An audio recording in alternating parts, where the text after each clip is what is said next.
안녕하십니까. 2016년 제14회차 청소년 이해론 청소년 상담사 상급 시험 과목 중에 하나인데요. 청소년 이해론의 기출문제 후반부 15문제를 풀어보도록 하겠습니다. 이번 시간에는 46번에서 마지막 60번 문제까지 15문제가 되겠습니다. 전반부 문제와 비교했을 때 그리 어려운 문제는 많지 않다라고 말씀드릴 수 있겠습니다. 바로 문제 들어갑니다. 자, 46번에 이 설리번이 나왔는데요. 이 설리번의 대인관계 이론, 대인관계 발달 단계가 있습니다. 이 시험 문제 잘 나오는 학자 중에 한 사람인데요. 여기에 관한 설명으로 옳지 않은 것은입니다. 이 설리번의 대인관계 발달 이론은 발달 심리에도 출제가 될 수 있습니다. 자, 설리번의 대인 발달 단계는 대개 이제 6단계, 어떤 교재에는 뭐 7단계 이야기하기도 하는데요. 자, 6단계가 보통적으로 이야기하는 거예요. 자, 거기 해설에 보면 도표가 있습니다. 1단계가 유아기, 2단계가 아동기, 3단계가 소년, 소녀기, 4단계가 전 청소년기, 그 다음에 5단계가 청소년 초기, 마지막 6단계가 청소년 후기가 되겠습니다. 자, 아동기가 나왔고 소년, 소녀기, 전 청소년기, 청소년 초기, 청소년 후기가 나왔습니다. 유아기만 빠지고 다 나왔네요. 자, 유아기는 2세에서 3세, 아동기는 6에서 7세, 그 다음에 소년, 소녀기는 10살, 그 다음에 전 청소년기는 14세, 그 다음에 청소년 초기는 18세고요. 그 다음에 청소년 후기는 성인기까지라고 이야기합니다. 자, 연령까지 말씀을 드렸고요. 아동기 들어갑니다. 아동기, 아동의 놀이에 성인이 참여해 주기를 원하는 시기가 아동기다 이렇게 말할 수 있고요. 아동기는 거기에서 나온 대로 6 내지 7세가 되겠습니다. 소년, 소녀기입니다. 또래 놀이 친구를 얻고자 하는 욕구가 커집니다. 또래 놀이 친구가 바로 소년, 소녀기 때 나타나는데 이게 바로 10살 시기다 이렇게 보시면 되겠습니다. 전 청소년기입니다. 전 청소년기는 거기 나온 대로 14세가 되는데요. 14세는 친밀한 동성 친구를 갖고 싶은 욕구를 느낍니다. 자, 청소년 초기 18살입니다. 18살 때는 이성 친구와의 친밀감 욕구가 느껴지고요. 자, 밑에 바로 성적 접촉의 욕구도 느껴지는 시기가 이 청소년 초기라고 합니다. 청소년 후기 때는 성적 접촉 욕구를 느끼는 게 아니라 청소년 초기 때 이성 친구와의 친밀한 욕구니까 성적 접촉의 욕구를 느끼게 된다는 것입니다. 자, 5번이 잘못되었다 이렇게 정리하시면 돼요. 46번은 밑에 있는 도표에 제가 밑줄을 쭉 그어놨어요. 이 지문과 연관성이 있는 것들이거든요. 잘 알아놓으시고요. 그러면 청소년 후기의 내용을 한번 봐주시기 바랍니다. 청소년 후기는 성인 사회의 통합 욕구를 갖고요. 그 다음에 성적 욕구와 친밀감의 욕구가 통합이 됩니다. 통합에 다 동그라미 치고요. 애정에 입각한 지속적이고 안정적 관계를 유지하는 것이 청소년 후기라고 말합니다. 자, 정리가 됐고요. 1번부터 5번까지 잘 알아놓으시고 또 출제될 수 있는 거고 이거는 발달 심리에도 나올 수 있다고 말씀드렸습니다. 자, 47번 문제 들어갑니다. 47번 문제는 청소년 복지지원법입니다.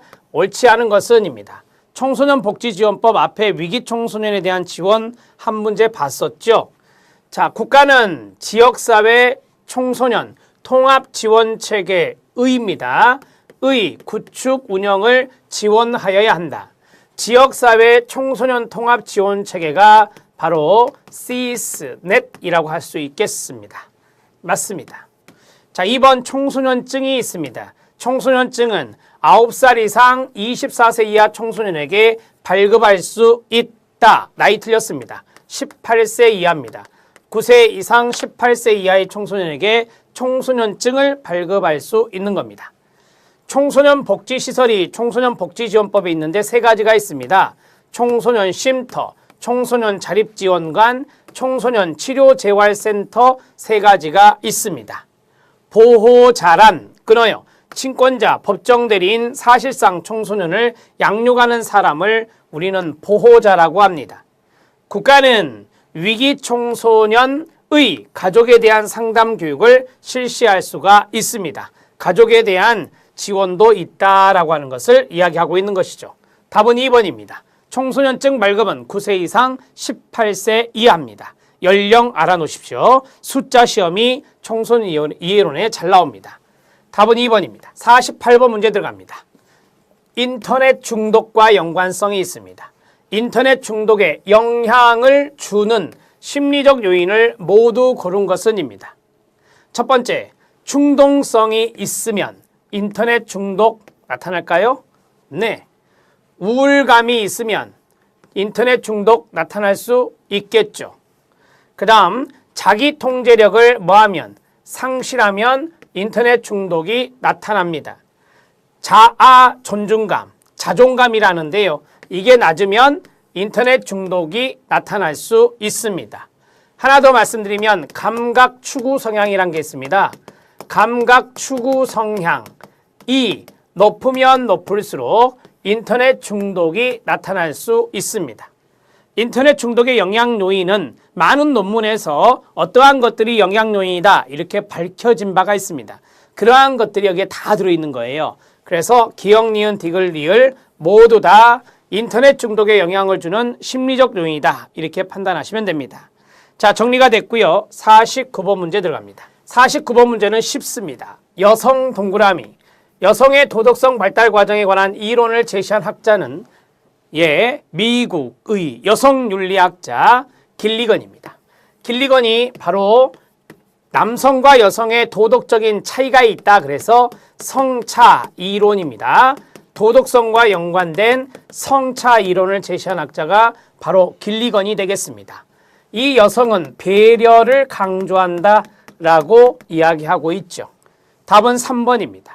이 길리건은 콜버그의 남성 편향적인 도덕 발달 이론에 비판을 가하고 길리건이 바로 여성의 도덕성 발달 과정에 대해서 설명을 했습니다.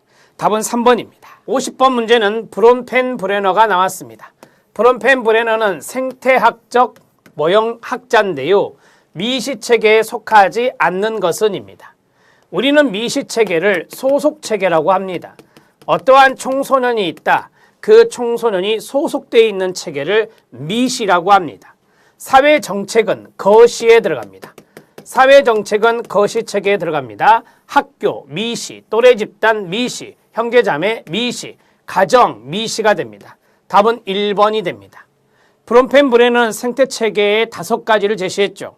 미시체계, 미시체계와 미시체계 간의 연결망인 중간체계, 그 다음에 소속되어 있지는 않지만 영향을 받는 외부체계, 그 다음에 여기 있는 것 같이 정책, 문화 이러한 것들이 영향을 주는데 거시체계, 그 다음에 역사적인 어떤 사건들 그러한 것들이 다 뭐예요? 시간체계. 이렇게 해서 5가지 체계를 말한 학자가 브론펜 브레너입니다. 자, 50번의 답은 1번입니다. 51번 문제 들어가도록 하겠습니다. 청소년 가출 유형입니다. 별표. 청소년 가출 유형으로 옳지 않은 것은입니다. 여기 안에 힌트가 있습니다. 시위성 가출입니다. 시위입니다. 가족 구성원들이 자신에게 관심을 갖기를 원하는 목적으로 시위하는 겁니다. 맞습니다. 도피성 가출, 이거는 탈출하는 거죠. 탈출하는 겁니다. 도피니까. 단순히 친구들과 어울려 놀고 싶은 충동에 의해 가출했다. 이것을 유희성 가출이라고 합니다. 놀고 싶다 그래서 유희성 가출이라고 합니다. 자, 정리가 됐고요. 3번째, 추방형 가출입니다. 가족이나 주위 환경으로부터 가출을 하도록 떠밀려 나왔습니다. 떠밀려 나오면 추방된 거죠. 맞습니다. 방랑성 가출입니다. 밖에서 생활하는 것이 좋아 끊어요. 1년에서 2년 정도 밖에서 배회 방황이죠. 배회하면서 사는 것이 생활이 된 경우 방랑성 가출입니다. 생존성 가출입니다. 가족의 신체적, 심리적 학대로부터 뭘 위해? 생존을 위해 어쩔 수 없이 도망쳐 나왔을 때는 이것을 우리가 생존성 가출이라고 합니다. 답을 해결했습니다. 답은 2번. 도피성 가출은 탈출해서 나오는 것이고 여기 놀고 싶은 충동에 사는 것은 유의성 가출이다. 이렇게 정리하시면 됩니다. 자, 해설에 장황하게 모든 가출에 대한 개념을 적어 드렸습니다. 이러한 내용들을 잘 봐주시면 되고, 도피성 가출은 불만족스러운 가정 환경으로부터 탈출하기 위해서 가출한다면 이건 도피성 가출이 됩니다. 답은 2번입니다. 자, 52번 문제 들어갑니다. 자아 정체감이 나왔고 옳지 않은 것은입니다. 어렵지 않습니다. 연령이 증가하면 증가할수록 자아 정체감 성취의 비율이 어떻게 될까요? 당연히 증가하겠죠. 아무래도 중학생보다 고등학생보다 대학생이 자아 정체감의 비율도 증가할 겁니다. 맞습니다. 청소년기는 선택과 결정의 시기이기 때문에 자아 정체감이 상당히 중요합니다. 맞아요. 자아 정체감 유예와 성취의 공통점은 뭡니까? 위기 경험이라고 하는 겁니다. 이 두 가지 자아 정체감 유예와 자아 정체감 성취는 위기 경험을 합니다. 맞습니다. 마르샤가 제시한 자아 정체감 지위에는 끊어요. 통합이 있나요? 없습니다. 자아 정체성 통합이란 것은 없어요. 지위에는 어떤 것이 있죠? 성취, 그 다음에요 유예, 그 다음에요 유실, 그 다음에요 혼미, 이렇게 해서 네 가지가 있습니다. 마르샤는 자아 정체감 지위를 두 가지, 위기와 관여에 따라서 구분하였습니다. 위기와 관여에 따라서 구분한 것이 바로 이 네 가지의 자아 정체감 지위라는 겁니다. 4번, 통합은 없습니다. 자아 정체감 지위 네 가지 말씀드렸고, 위기와 관여로 말씀을 드리면, 성취는 위기 경험 있고 관여 나타납니다. 유예, 위기 경험 있고 관여 나타나지 않습니다. 유실, 위기 경험하지 않고 관여 나타납니다. 혼미, 위기 경험하지 않고 관여도 하지 않습니다. 이것도 다 말씀드린 거예요. 답은 4번입니다. 52번 문제 해결했고요. 53번 문제 들어갑니다. 53번 문제는 청소년 복지지원법상 힌트 이거예요.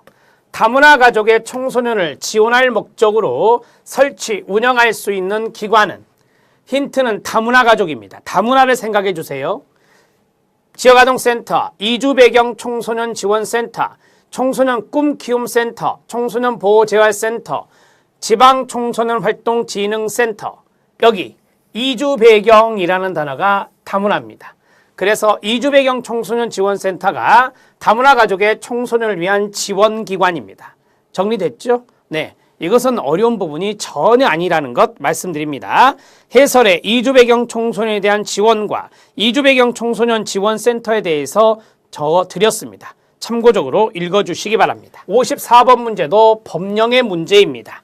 자, 법령의 문제 한번 보시죠. 청소년 관련법이 여러 가지가 있는데요. 거기에 제시된 청소년 참여기구를 모두 고른 것은입니다. 청소년이 참여하는 기구입니다. 첫 번째, 청소년 특별회의 참여기구 맞습니까? 맞습니다. 이거는 청소년 기본법에 있습니다. 청소년 기본법 제12조에 있는 내용입니다. 청소년 운영위원회 있습니까? 네. 수련 시설 있잖아요. 수련 시설에는 청소년 운영위원회를 둬야 되는데요. 청소년 운영위원회, 이것은 청소년 활동진흥법, 청소년 활동진흥법에 청소년 수련시설이 있기 때문에 진흥법의 제4조에 나와 있는 내용입니다. 청소년 동아리연합회 법에 없습니다. 청소년 기자단 법에 없습니다. 청소년 의회 법에 없습니다.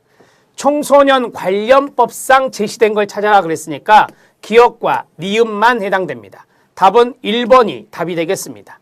자, 정리가 됐죠? 54번 해결했고요. 55번 문제 들어갑니다. 55번 문제, 학교폭력의 예방 및 대책에 관련된 사항을 심의하기 위해 학교 동그라미, 학교에 설치하는 기구는 무엇입니까? 학교폭력 대책 자치위원회가 답입니다. 학교폭력 대책 자치위원회는 학교에 설치하는 것입니다. 학교폭력 대책 지역위원회입니다. 지역위원회는 시도에 설치합니다. 청소년 보호위원회는 여가부에 설치되어 있습니다. 청소년 정책위원회도 여가부에 설치되어 있습니다. 여가부가 뭐죠? 여성가족부입니다. 학교폭력대책위원회, 자치가 빠졌죠. 학교폭력대책위원회입니다. 이것은 국무총리 소속입니다. 자, 이렇게 해서 정리하시면 되겠습니다. 답을 1번으로 처리하시면 되고요. 학교에는 뭐가 있다? 학교폭력대책자치위원회가 있다. 답은 1번입니다. 56번 문제 들어갑니다. 56번 문제 별표. 청소년 보호법에 보면 청소년 유해 환경이 있습니다.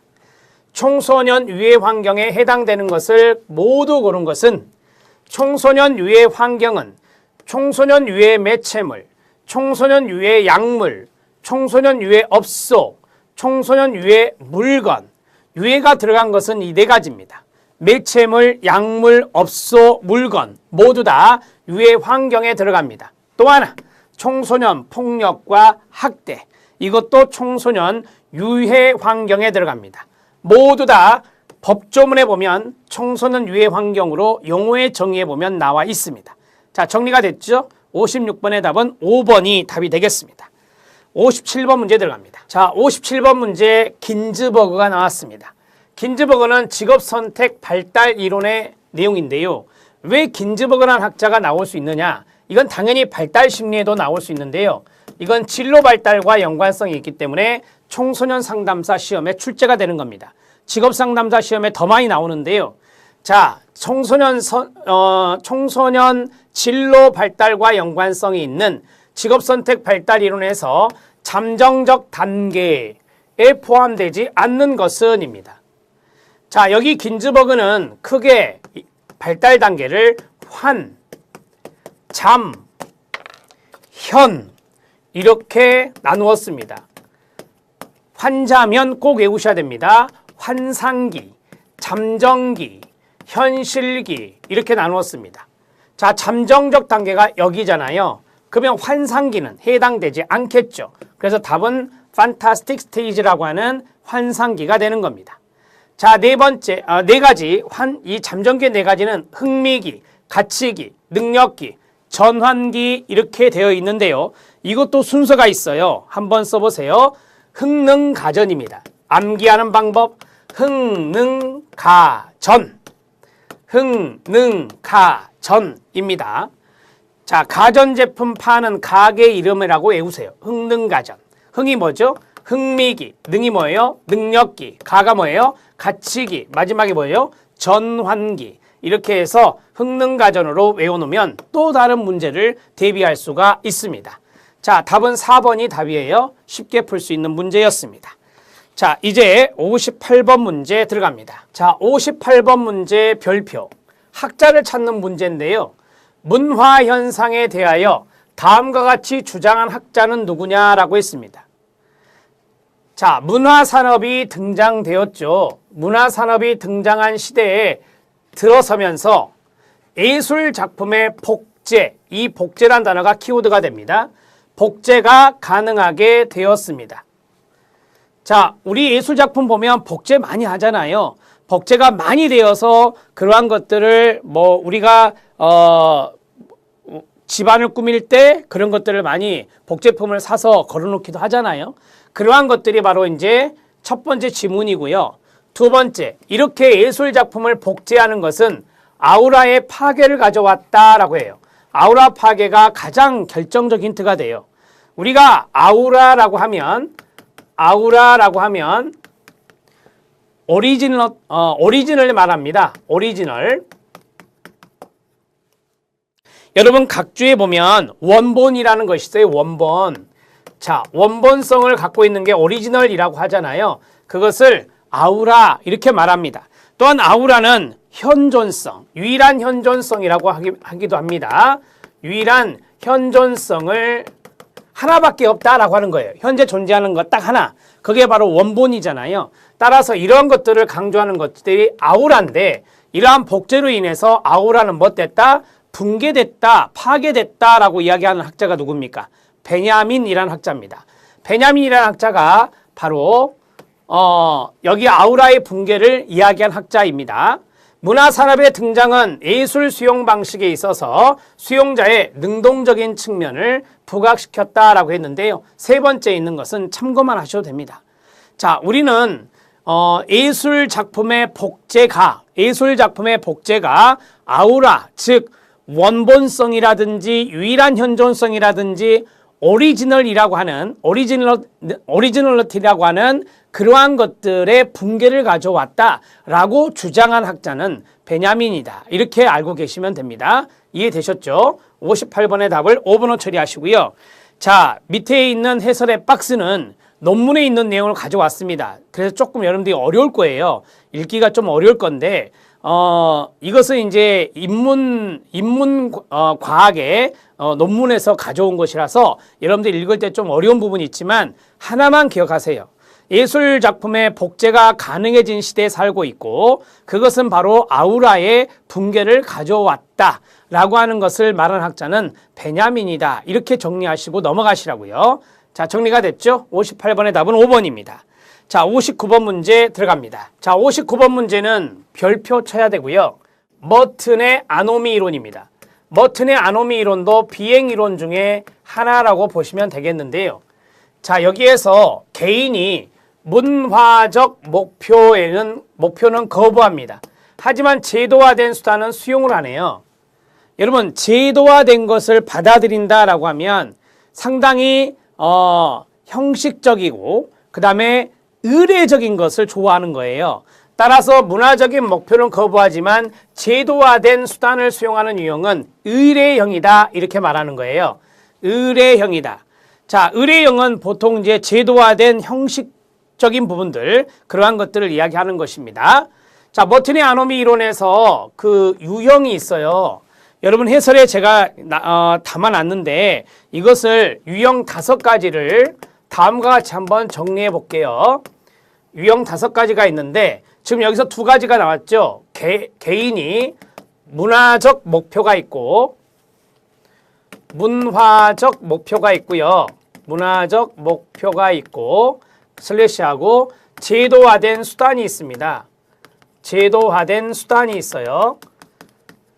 자, 여기에서 목표, 수단이 있는데 앞에는 문화적인 거, 그 다음에 뒤에는 제도화된 거, 이 말이에요. 그래서 수단과 목표를 머릿속에 넣어도 될 것 같아요. 자, 첫 번째 여기 있는 거 5가지거든요. 동조형이 있고요. 동조형이 있고 혁신형이 있고 혁신형, 의례형이 있고요. 그 다음에 도피형, 그 다음에 반항형이 있습니다. 반항형은 거기 해설에 반역형과 동의어가 됩니다. 반역형과 동의어가 된다. 자, 5가지입니다. 번호 매기입니다. 동조성, 혁신성, 의례성, 도피성, 반항형 이렇게 해서 5가지인데요.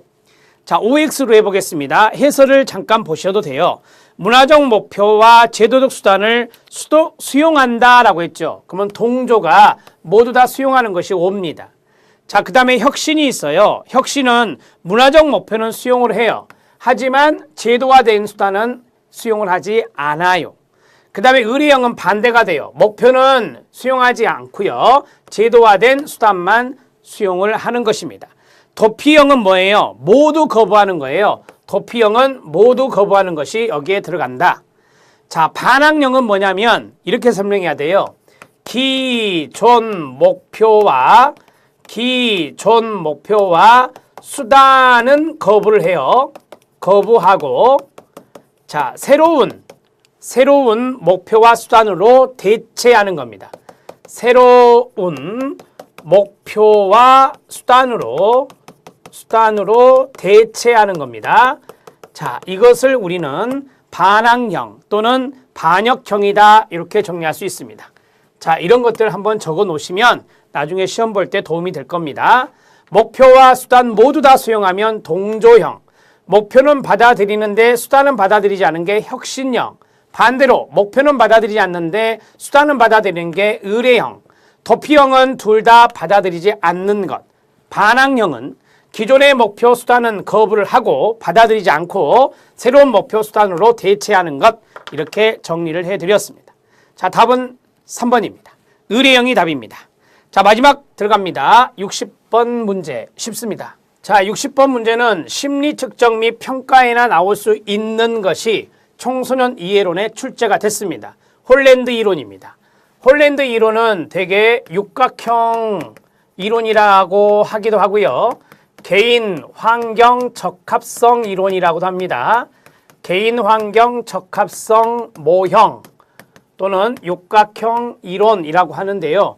자, 이것은 우리가 개인의 어떤 흥미 이런 것들을 보죠. 성격 아니면 흥미 이런 것들을 통해서 어떤 직업이 적합한지 그것들을 알아보는 것입니다. 자, 우리가 이제 육각형이라고 그랬으니까 리아세크라고 하는 육각형을 한번 그려보겠습니다. 자, 여기가 뭐예요? 현, 순서, 탐, 그 다음에 애, 그 다음에 사, 그 다음에 진, 그 다음에 관입니다. 현실형, 탐구형, 예술형, 사회형, 진취형, 관습형입니다. 여기에 사회형에 속하는 직업이다. 여기 찾아라 이 말이죠. 우리 상담사가 사회형이에요. 그래서 사회형을 잘 물어본다라고 말씀을 드렸고요. 청소년 상담사 사회형, 유치원 교사 사회형, 대인관계, 청소년 지도사 사회형, 공인회계사는 수치를 강조하겠죠. 따라서 이것은 관습형이다라고 하는 것입니다. 여기에 해당되네요. 관습형의 동의어는 사무형이죠. 그래서 사무직 근로자가 관습형에 들어간다. 이렇게 정리를 하시면 되겠습니다. 자, 공인회계사는 들어가지 않습니다. 기역, 니은, 디귿이 바로 사회형에 들어갑니다. 이 사회형은 대인관계의 형성을 아주 좋아하는 것이 사회형의 가장 기본적인 특징 중에 하나다. 이렇게 보시면 되겠습니다. 60번의 답은 3번입니다. 자, 저는 지금까지 청소년 이해론의 30문제 모두 풀었고요. 전반부, 후반부 문제 중에서 후반부 문제가 조금 더 쉽다는 것을 느낄 수 있습니다. 어찌됐든 이번 시험은 청소년 이해론이 여러분들 전체 정답수를 올리는데 상당히 효자 역할을 했다. 이렇게 말씀드릴 수 있을 만큼 쉬운 문제가 많았다고 말씀드릴 수 있겠습니다. 여러분들이 기본적인 지식을 습득하는데 우선 주안점을 두시고 거기에 대해서 다 100% 기본적인 지식을 가지고 문제를 다 풀 수는 없어요. 따라서 거기에 대한 응용 능력이라든지 아니면 거기에 대해서 비껴나간 기본적인 것을 비껴나간 심화된 내용, 지엽적인 내용은 충분히 기출문제에서 커버가 됩니다. 기출문제에 나와 있는 해설 내용을 꼼꼼히 살피시는 것도 제2의 이론을 보는 것이다. 이렇게 설명해 드릴 수 있습니다. 문제만 풀고 넘어가지 마시고 해설을 반드시 점검해 주시기 바랍니다. 열심히 공부하셔서 빠른 시간 안에 청소년 상담사로서의 전문가 길을 걸어가시기 바랍니다. 수고하셨습니다.